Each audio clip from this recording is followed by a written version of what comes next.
G'day guys. Must be the week for broken SD2000 detectors. I've got 4 of them here. I've been systematically working through them, trying to get them going. And yeah, 25-year-old electronics. Not as easy as you think it is, especially trying to get parts. But on this one, I'm going to show you how to fine tune your SD2000 detector if you still got one. A lot of people have. And I'll give you some pointers about increasing the frequency of the time base, which makes the detector super sensitive to small gold, and some other upgrades and so forth. I'll just go through it with this one I'm working on at the moment, and yeah, take from there. Hang on. It's a bit warm today. Got the fan on, and I've got the door open, so I'll probably get a lot of interference, as in the human kind, but we'll see how we go.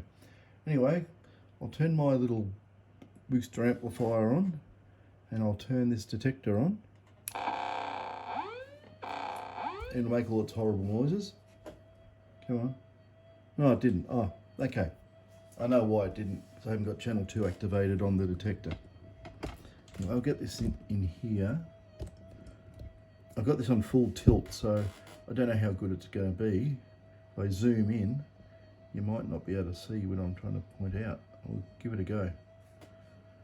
Okay, you can see a couple of pins there, and it's got a solder bridge. And there's one next to it, which I've got the tripod mounts over the screen on the side, so I can't even see if I can see the other one. Oh yeah, there you go. There's 2 solder bridges, and in the middle, it's not bridged, it's open. The connectors, or the 2 pins, each set of 2, the one on the left is the signal pin, and the one on the right is ground. So 3 grounds, there's 3 signal pins. And I've got 2 signal pins grounded out, and I've left 1 signal pin connected, and I've actually got the oscilloscope connected to it, so I might as well turn it on. So I'll turn on the oscilloscope, let that warm up. But basically, if you can see, if you look very carefully, probably the oscilloscope's covering up some of it, but you see the pots there, they're marked, well, G for ground. I'll get rid of this thing. Yeah, G for ground, channel 1, channel 2. That's the configuration of how this detector is. And I'll show you how to adjust those potentiometers, because if you try and change the time base on the detector with changing the crystal values, that's just tacked on at the moment. That's 3.2 megahertz. Frog in the throat again. And the one that's working at the moment is this one. I think it's 1.8 megahertz. They brought these detectors out with a little jumper here. Oops, it's alive. Where you could move the jumper on 2 of 3 pins, and it would select different crystals. That was if 2 people in the one family or whatever bought detectors, they would set one detector to one frequency and the other detector to another. It would give a slight change in the pulses and so forth, so it was to alleviate interference, but yeah, I don't think it happened. These things come close to each other, and you'll get, I have to be a sound effects expert, but it'd be a whoppity whop whop whop whop whop sound as they got close to each other. Okay, now what I'll do, I've got the ground channel and channel 2 shorted, so I'm going to connect this on channel 1, and I'm going to show you a few things. Bear with me. We'll get this thing on. Okay, I'll have to move this back up, so I have to undo that, and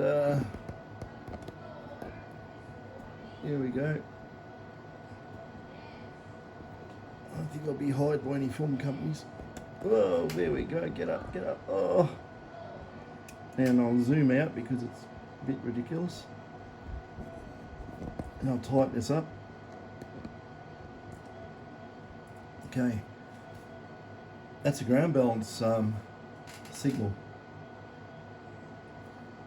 Anyway, I'll show you what you've got to do here. You can use big stack of magnets, or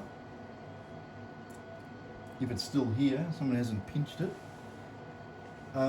like a big sheet of fridge magnet material. And I think it's, no, there it is. I'm looking at it edge on, I can't see it. Okay, one of these things, you know, it's the fridge magnet. You can use this, or you can use a big set of magnets. Anyway, what'll happen, I've got the magnet here, right, this magnet, and what I'll do, I'll bounce this. I won't be anywhere near the coil. I'm about side onto the coil, about 1.5 feet away, right, or 350 millimeters, 35 centimeters or a bit more, 400, whatever. Okay, now this just went into auto calibrate, so now it's back on. Good. Can you see that bouncing? Dip, dip, bounce, bounce, bounce, bounce, like so. That's the magnetic field from me moving the magnets. I'm just moving the magnets, whoops, like this. And what that is doing, it's the field from the magnetic field from the magnets is cutting the coil as I go up and down and inducing a voltage. Now, what happens, even if I move very slow, I'm moving like swing speed, you can see that go up and down. You could say that is exactly the same as the Earth's magnetic field. So if you were listening to the Earth's magnetic field with one of these detectors and you swing the coil left and right, if you're going you know, east-west on the Earth's magnetic field, the detector will make a low sound and then a high sound as you swing the other way. And that is that the detector is not cancelling out the Earth's magnetic field in most circumstances.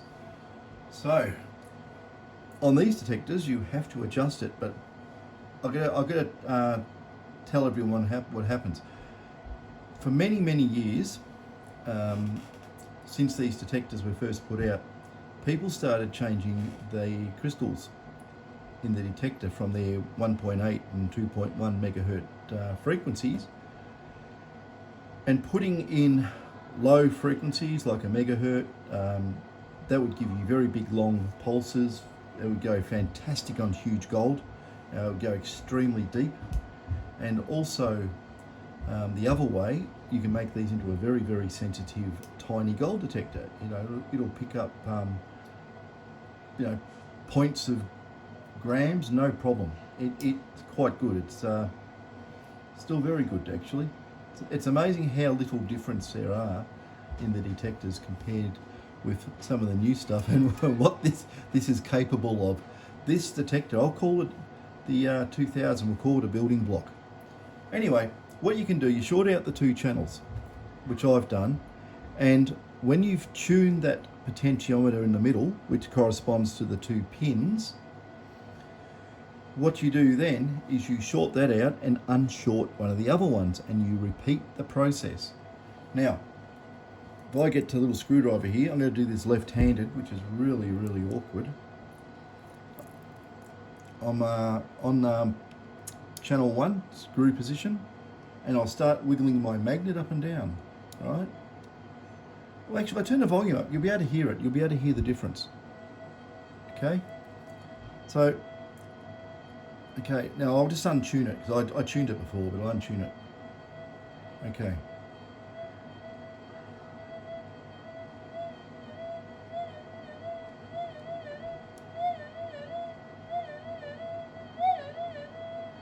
Now, I'm the same distance I was before from the coil, side on. you can hear it. So imagine swinging your detector and you hear this. All right, that's the earth field. So I can cancel that out. I'll do it both ways. So listen to it.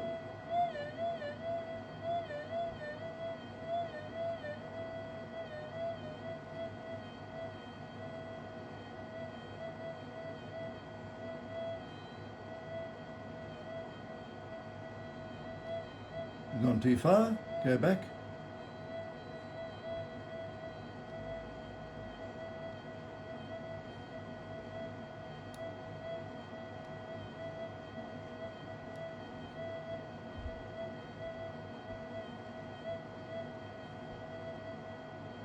I'm moving closer to the coil now, but because the magnets are metal, it's going to pick them up eventually.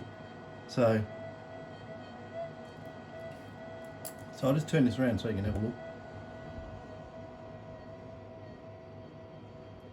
Yeah, I've got the coil. Oh, here we go, adjustment time. I'll lean it back so you can see. There we go. But basically I've got the magnets here, and that's what I'm doing. I'm not that far away from the coil. Look around there if you can.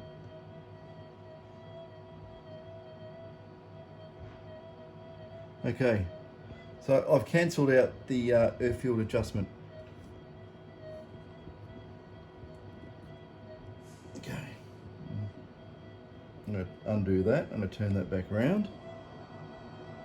Okay, and drop that down.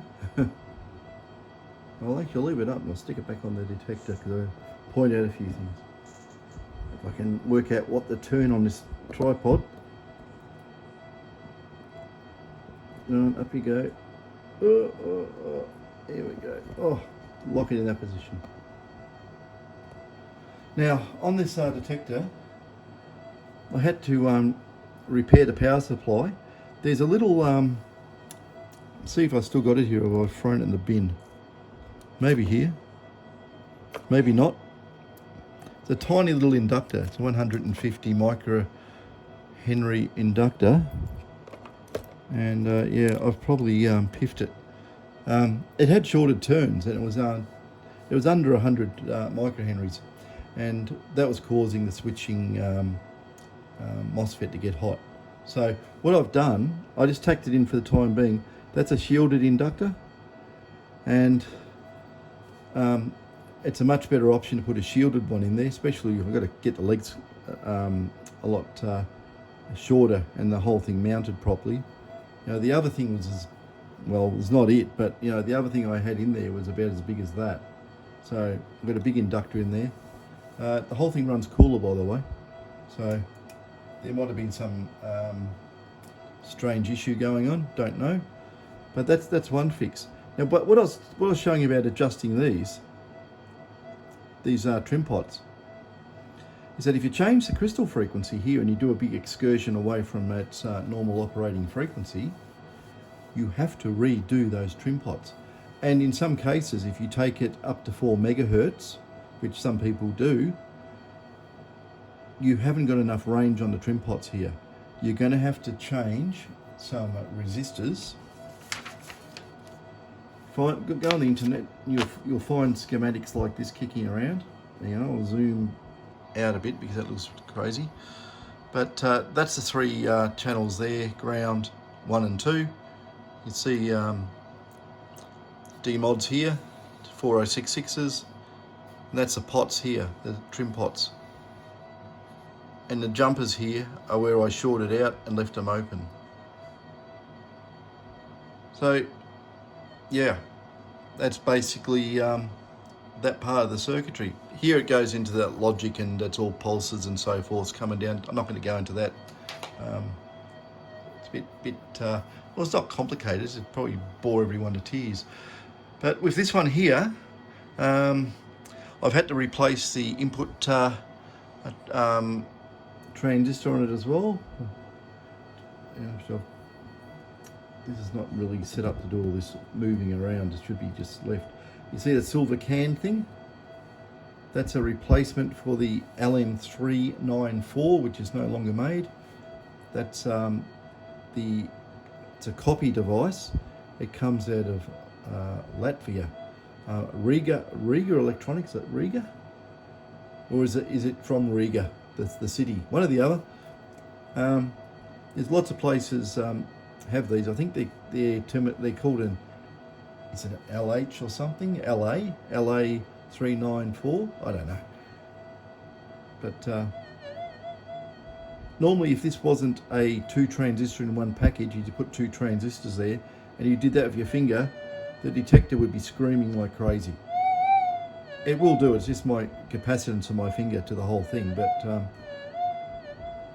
you know, that if that heats up equally both sides, if it didn't, the detector would make all sorts of groaning sounds.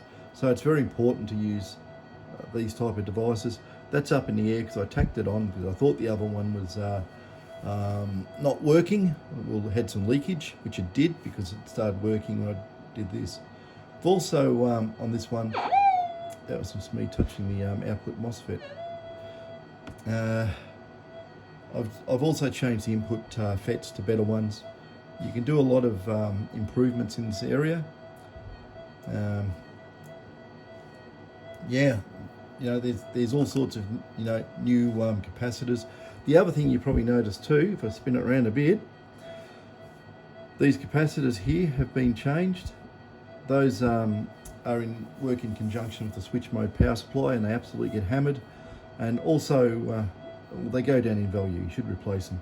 And also these ones here, these ones are supplying current to the output stage. FETs, they also have a lot of current, pulse current going through them. It also causes them to dry out. If you actually measure these, they're probably about half the value from the day they were put in there. But there's enough capacitance there, it still works. These are more critical here. Everything else on the board is all tantalums. Tantalums will be, if it's 10 microfarads, it'll be 10 microfarads in 50 years. It doesn't move. But electrolytic capacitors, which is the can type ones, they have an oil in them, it just gets out. All right, so there's that.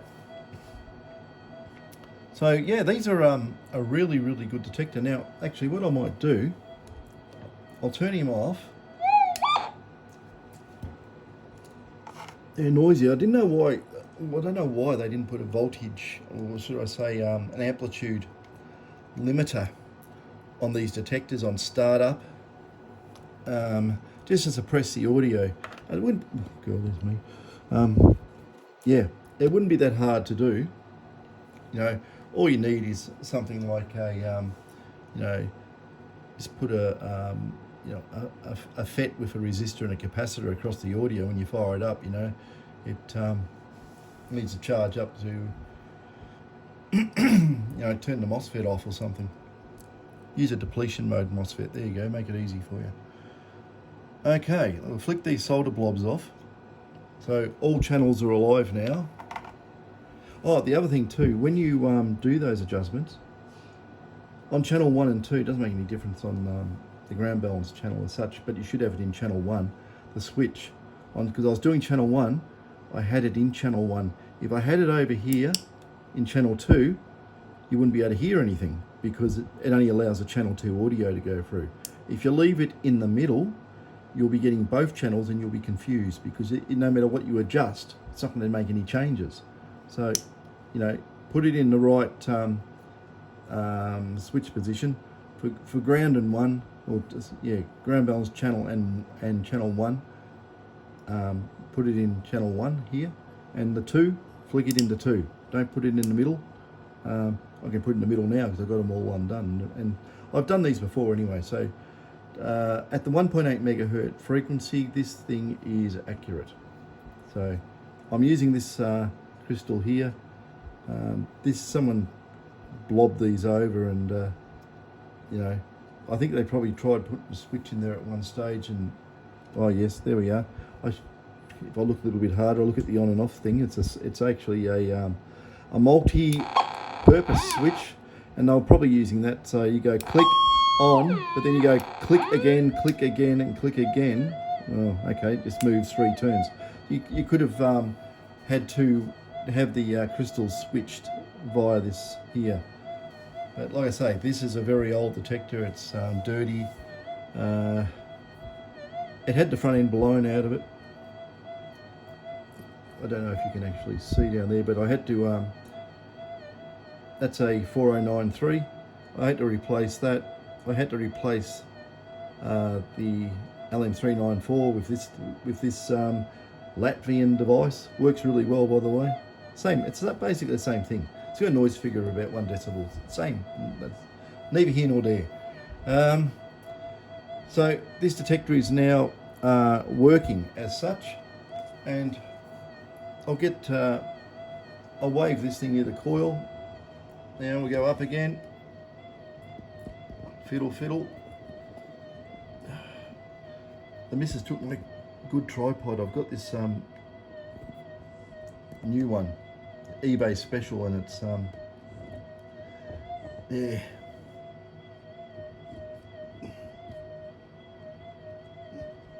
Okay. So I've got all channels at the moment. I've got this piece of magnetic stuff. Wipe it over the coil. There's no magnetic noise, so all channels have been balanced. I wasn't going to do all 3 pots on video. I just showed you how to do it. Just short the other 2 and leave the one you're adjusting open, and then you can do it. So that's on a 0.1 grammer. I'm using a cancel coil, by the way. Yeah, made up a new one. It's smaller, as you can. Hang on, I'll zoom this out. Whoops, the whole camera nearly fell off the stand then. So yeah, that's a little thing, and it's probably picking up the motor in the fan a little bit. It's pretty close.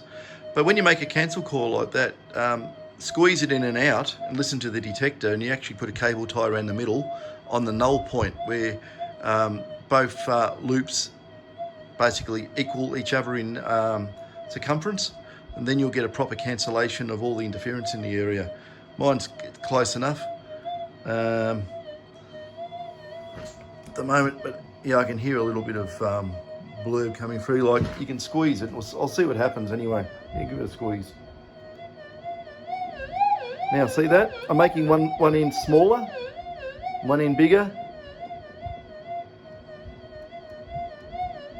Too far. And right there, bang. Well, I'll see if I got it there. So yeah, I've got that basically in the middle. Oh, the camera interferes too. I can hear the camera. I put the camera near it. Listen.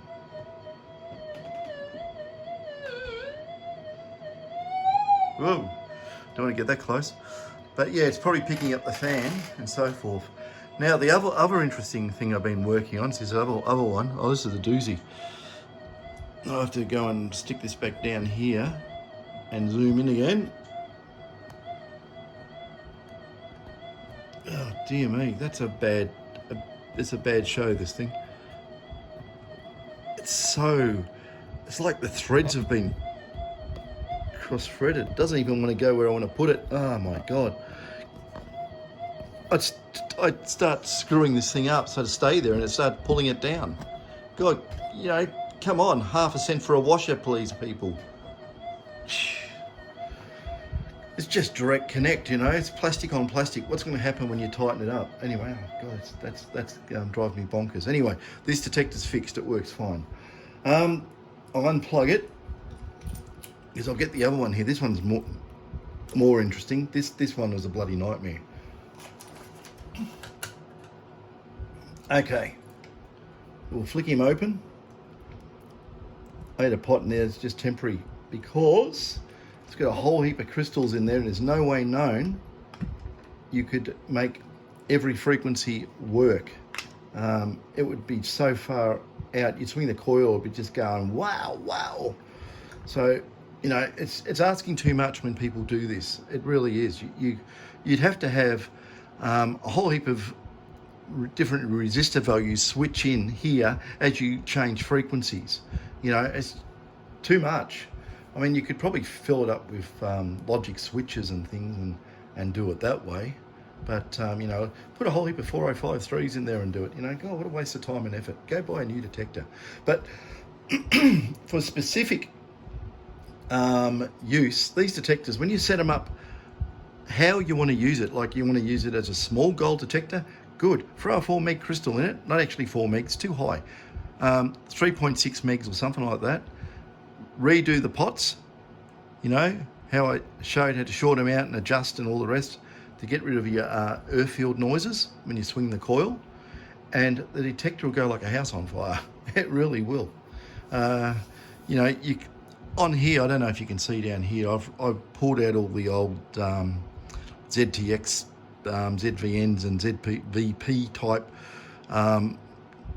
N and P channel MOSFETs, and I put new modern ones in there. They got a little bit more capacitance in the gate circuitry. They got less capacitance as intrinsic capacitance on the terminals.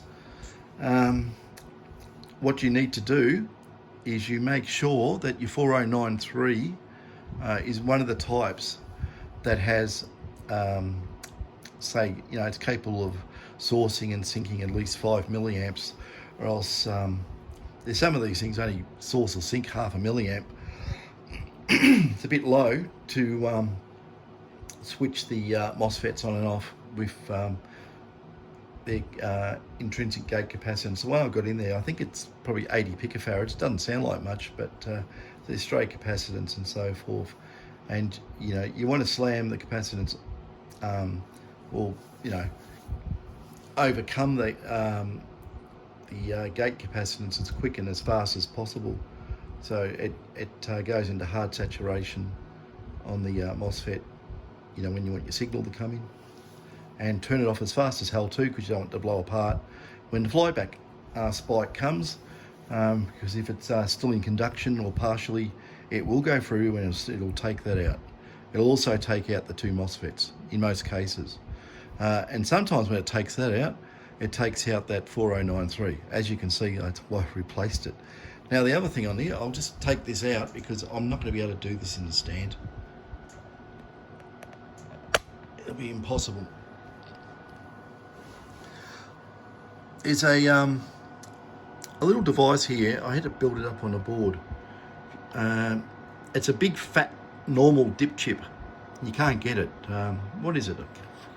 It's a TL271 or something. Anyway, you can't buy it. You can't buy it in a dip package. So you can get it in a surface mount. So you've got to make up a surface mount adapter board. So that's what that is, a surface mount adapter board. And on this one, this one here, it had a lot of problems. As you can see, the output MOSFETs have been swapped out. I put in a bigger ultra fast rectifier for the output stage 2. That's just a you know, 3 amp diode, but it's an ultra fast type, which it has to be. What else? Yeah, I had to replace this thing here. The other one was open circuit, but it was sitting there quite nicely at 198 volts. So it's down to about 165 or so now. What else was there? The driver to those power FETs there, 40106, that was dead. That's the one between the capacitor and that subboard. Power supply blew up. I've got an inductor I quickly wound up to put it in there. It's a 4093 that drives the gate of the MOSFET that switches that coil. You know, a BS170, poor little thing. The negative regulator is, I put all the MOSFETs under the board because it's too hard trying to solder them back in where they went, right next to the capacitor there, and the other one is in there. If you can see it between the two capacitors, you know, it's too hard to maneuver it and clean out and all the rest of it. So I just tack it under the board. It's out of the way. No harm done. Still works. And yeah, I had to do the demuxes there. 2 new ones, 4066s. And there's a bit of a LT1067s had to be replaced on this as well. And something up here, I can't even remember what that is, but it's a quad op amp or something like. I think so. Should be able to read it. What is it? Hang on a second. What am I focusing on here? There we go. Go over that way. There you go. Still can't read it because it's in pitch black to me. You could probably read it if I pull the light over. Where are you going? God, got to clean up all that resin and flux, and you can see I had to take all the white paint off the board. Anyway, I've got a couple of resistors tacked in there at the moment. It had wrong values in there. I think they're meant to be 62k. I think I've got 56k in there or something. I haven't got 62k ohm resistors. There's LT 1057s, two of those sitting in there under that pot. That pot's just put there for temporary, because it wouldn't ground balance for Munfa Sundays in channel 2. Oops, I'll go zoom back out. So yeah, this is the old SD2000. I say I've got another one over here as well, which it needs those strips, these replaced. I just taken off the other board, haven't got around to doing the strips yet because I don't think I've got any kicking around, but I might have. I've got to go out in the garage and have a look. That's a common failure point where these strips down there, that thing there and that thing there, bend or vibration can work harden the strip, because they are copper traces in there, can break. Same with the Mylar ones and the later ones, like sitting over there, the Mylar one right in the middle of the screen, they do break. So this is the saga of the SD2000s. But if you see one of these going cheap, pick it up, because they can be upgraded into really, really good detectors.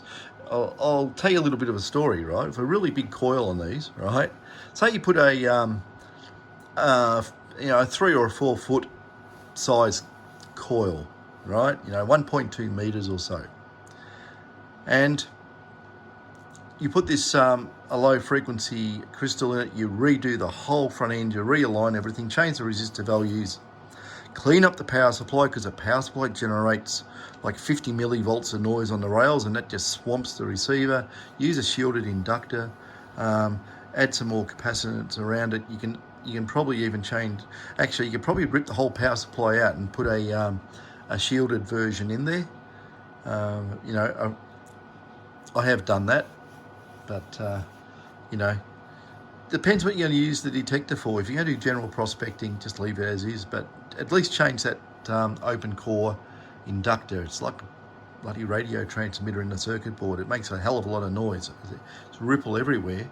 I use some little modules. I got them from DigiKey, I think. And what I actually did, I'll tell you what I did with them. They're plastic, right? And they're 6 volts in, and they run plus or minus 5 volts out. So what I did, I got rid of the whole regulated negative rail, what's a 688 transistor in there. I think it's done the regulation, and flipped that out and flipped out the MOSFETs, got rid of the coils, and wired this module in. But it's noisy as well. It does generate a lot of switch mode noise. But what I did, I wrapped it, I put some glue on the module case, and I pushed aluminium foil on it all the way around, nice and square. And then I connected the aluminium foil with conductive glue to its negative input pin, and that shut it up.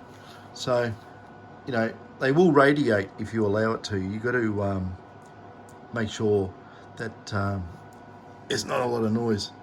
This is the inductor I'm using on the other one. It's only 100 microhenries, but it's meant to be 150. But I'll tell you what, it's the switching MOSFET runs cooler with 100 microhenries than 150. So I don't know what's going on there. I think it's probably switching fast enough. You know, it's also crystal dependent too, because it's driven off one of the logic chips here. It runs down here and gives a 64 kilohertz signal down here to switch that 4093 on and off, which drives the MOSFET for the power supply. And you know, if you start putting low frequency crystals in there, well then, yeah, I can understand. You probably might want to use a larger value inductor because of the lower frequency for more energy storage. But at 4 megahertz, or anything, you know, 3 or 4 megahertz, you probably get away with 100. But you know, so yeah, 100, 150 if you really want. You know, it does lose efficiency when you're switching it faster at the higher crystal frequencies, clocking it faster. But the bigger 100 ones, the whole thing runs cool. I've tried it on all frequencies, doesn't care less. It's really, really nice. I've looked at the switching waveforms and there's no spurious anything coming out of it, just clean.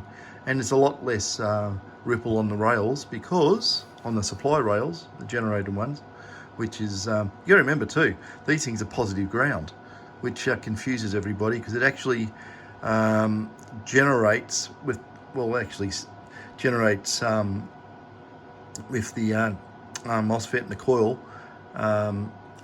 basically a negative and positive going waveform, and there's a diode there which all it does, takes off the positive part, shoves it in one of those filter capacitors, and there's your positive rail from.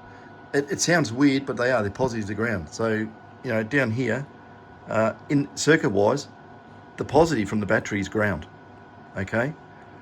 This is -5, and generated from here is +5. Sounds strange, but that's how it works. Yeah, anyway, it's enough waffle on this. You want to know anything more about the SD2000? Put it in the comments, ask. You know, I think I've, you know, had nightmares about these detectors for years. But yeah, that's all, folks. I'll leave it there. I don't think I can really add much to it. Oh, there's a lot of modification you can do up here on the audio board too, but not going to get into that. Save it for another day. Catches.